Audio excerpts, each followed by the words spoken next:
Un paysage de rêve, ce sont les collines de Jean Giono. Nous sommes dans les Alpes d'Haute-Provence. La ferme de Jean Giono est d'ailleurs juste là. C'est devenu une chambre d'hôtes. Nous sommes à Mannes, belle commune de ce département des Alpes d'Haute-Provence, avec son maire qui est aussi président de la communauté de communes Haute-Provence, Pays de Banon. On va ouvrir aujourd'hui une série d'émissions où l'on va essayer d'abord d'expliquer aux gens pourquoi ce sujet des déchets est aussi important, puisque nous sommes à la déchetterie de Mannes. Et puis également montrer peut-être, j'allais dire, les efforts majeurs que fait votre communauté de communes, qui se veut exemplaire en la matière. Bien entendu, les déchets ménagers, ça devient un problème crucial. Nous l'avons là.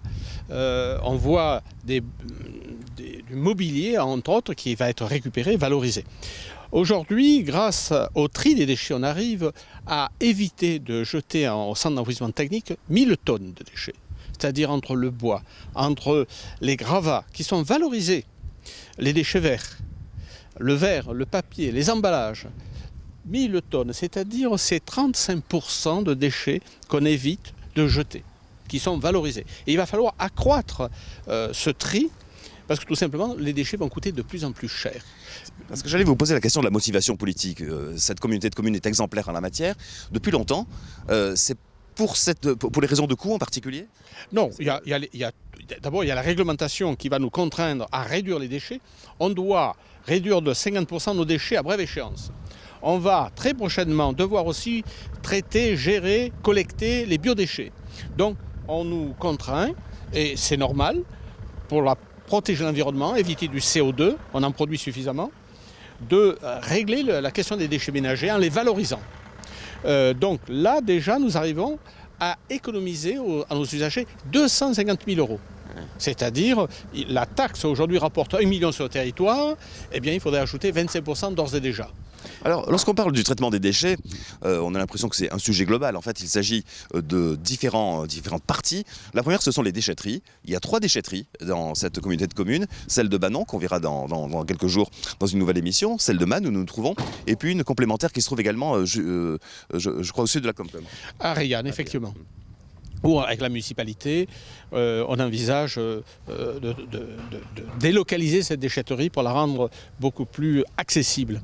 Mais pour continuer sur les déchets, effectivement, il y a à la fois l'économie et l'environnement. Et il faut qu'on change nos modes de consommation. Et là, tout à l'heure, Daniela vous parlera certainement des actions qui sont entreprises dans tous les domaines. Les meubles qu'on valorise, le bois qu'on valorise, il faut de plus en plus trier. Et si on fait des efforts conséquents sur nos déchetteries, notamment sur celle de Banon, c'est tout simplement pour encourager le recyclage de ces déchets qui peuvent avoir une seconde vie. Vous avez aussi mis en place une politique de nouveaux points de collecte qui sont en train de se déployer. On voit d'ailleurs des points de collecte flambant neufs en ce moment un petit peu partout dans la Comcom. Alors, comme je l'ai dit l'autre jour, les points d'apport volontaires encouragent le tri. Immédiatement, il y a une forte croissance des déchets valorisés et une baisse concomitante des déchets résiduels.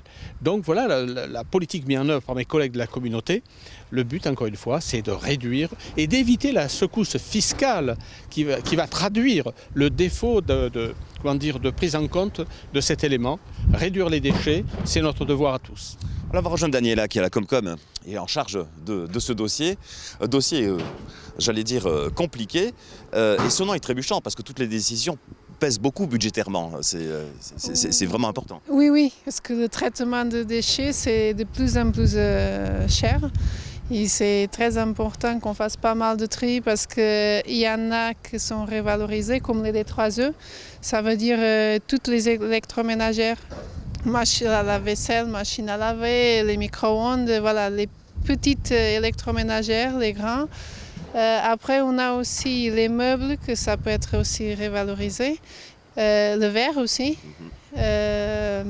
Les cartons aussi. Et en plus, Vous rajoutez des points de collecte de carton en ce moment, je crois. Oui, on est en train de rajouter des points de collecte parce qu'en ce moment, il y a des endroits qu'il n'y en a pas. Et sinon, il y en a des petites cabanes. Voilà, il n'y a pas beaucoup de place. C'est vraiment pas pratique pour l'enlèvement des cartons aussi. Là, est-ce que, monsieur le maire, cette politique est bien acceptée par la population? Oui. Parce que vous êtes un peu pionnier dans les Alpes de Provence. Oui, les gens jouent le jeu. Oui.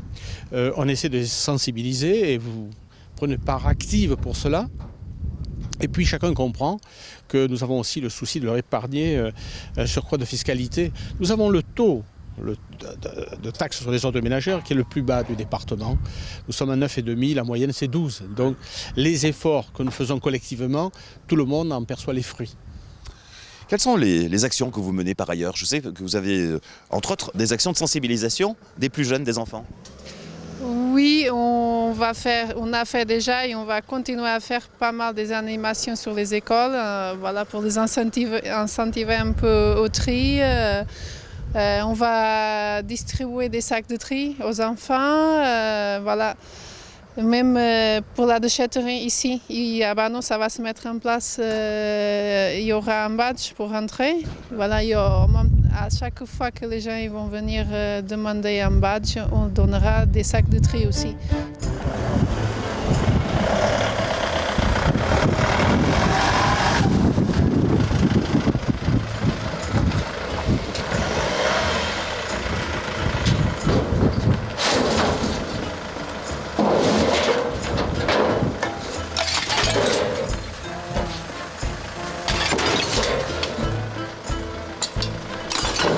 Quelle autre action que vous viennent à l'esprit? Là déjà, ici à la déchetterie, on récupère les vêtements aussi. Ah oui. Après, c'est une association qui vient les chercher et voilà, ça c'est donné aux gens qui ont besoin. Voilà. Après, on récupère les piles aussi, les ferrailles. Surtout que la ferraille, elle est bien valorisée en ces moments. Voilà, il faut que les gens y trient de plus en plus, hein, surtout. Vous voyez, bon, il y en a pas mal à la benne. Quelque part, rien ne se perd, à part les encombrants, qui vous posent toujours problème, monsieur le maire. C'est une masse importante, il va falloir qu'on trouve le moyen aussi de les valoriser, ou tout au moins de sensibiliser les gens pour qu'ils arrivent à mieux trier, notamment lorsqu'il y a des métaux mélangés à des tissus et autres. On arrivera avec le temps, mais c'est progressif, on ne peut pas aller plus vite que la musique. Pour les gravats, vous avez une idée qui va peut-être se mettre en place, c'est-à-dire essayer de récupérer ce qui est récupérable dans les gravats. Les gravats, c'est fait. Ah oui. Jacqueline, qui s'occupait de ça, avait mis des contrats en place et aujourd'hui, les gravats sont valorisés. C'est-à-dire, on les réutilise et pour nous, c'est une économie parce que porter ça en centre d'enrichissement technique, c'est quand même dommage, quoi. On en porte suffisamment. Alors on va demander à Jean-Luc, le responsable de cette déchetterie de Man qu'on avait déjà rencontré il y a quelques temps.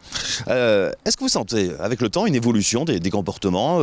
Est-ce que les gens posent moins de questions parce qu'ils sont bien habitués à trier? Est-ce qu'ils arrivent avec un pré-tri ou est-ce que ça va pas si vite que ça? Ça va pas assez vite que ça pour moi. Ah oui. Il y a beaucoup de gens qui viennent avec des camions, des gros camions, mais tout est mélangé. Ils n'ont pas encore appris à... Par exemple, on met les végétaux d'un côté, les encombrants d'un côté, c'est tout mélangé. Il y a encore beaucoup de questions. Ce que vous cherchez à dire, c'est que un voyage à la déchetterie, comme on dit, ça se prépare en fait. On prépare ça rebord sur le camion. Surtout qu'en arrivant ici, c'est tellement plus simple. On se met en cul dans une benne, on vide. Mais voilà, il y a beaucoup de gens, surtout des entrepreneurs, malheureusement, c'est tout mélangé. Et ils passent ici un temps fou. Ouais. Sur ce point-là, le reste, ça va. Mais sur ce point-là, il n'y a pas encore beaucoup d'évolution. En tout cas, elle est bien tenue cette déchetterie. Hein. Il doit y avoir de l'huile de coude parce qu'il faut... Ah bah oui. Non, comme j'ai toujours dit, moi, depuis que je suis responsable... On mangerait par terre. Ouais. Non, mais ça c'est... c'est déjà... Les gens, ils arrivent, ils voient que c'est propre et tout. Voilà, ils partent, c'est propre. Ouais. S'ils arrivent que c'est sale, ils vont pas avoir l'esprit de dire on va nettoyer. Que là, d'eux-mêmes, ils le font. Il faudrait que cet esprit, Monsieur le Président, soit similaire un petit peu au niveau des points de collecte, parce qu'il y a encore, venez avec nous Diana, des incivilités contre lesquelles vous luttez. On avait vu il y a quelque temps à Rayanne. Mais le nombre devient de plus en plus réduit. Le nombre d'incivilités existe toujours, mais plus comme on a pu connaître. Les proportions ne sont plus les mêmes. Et ça, c'est rassurant. Je crois que petit à petit, tout le monde est sensibilisé pour cette question. Et vous pensez mettre des caméras Bien entendu, il va falloir à des points où visiblement se renouvellent des actes d'incivilité qu'on sanctionne. Mais avant d'arriver là, on préfère convaincre plutôt que sévir. Alors dans cette série d'émissions, on va découvrir tout cela en détail, de manière très pratique. Vous allez voir qu'il y a même maintenant de la haute technologie qui s'invite dans les points de collecte pour savoir s'ils sont pleins ou vides, pour ne pas faire des tournées pour rien et faire des économies. C'est ce qu'on vous propose de voir avec nous, de mois en mois, sur BFM d'ici, cette exemplarité de la communauté de communes de Haute-Provence, Pays de Banon.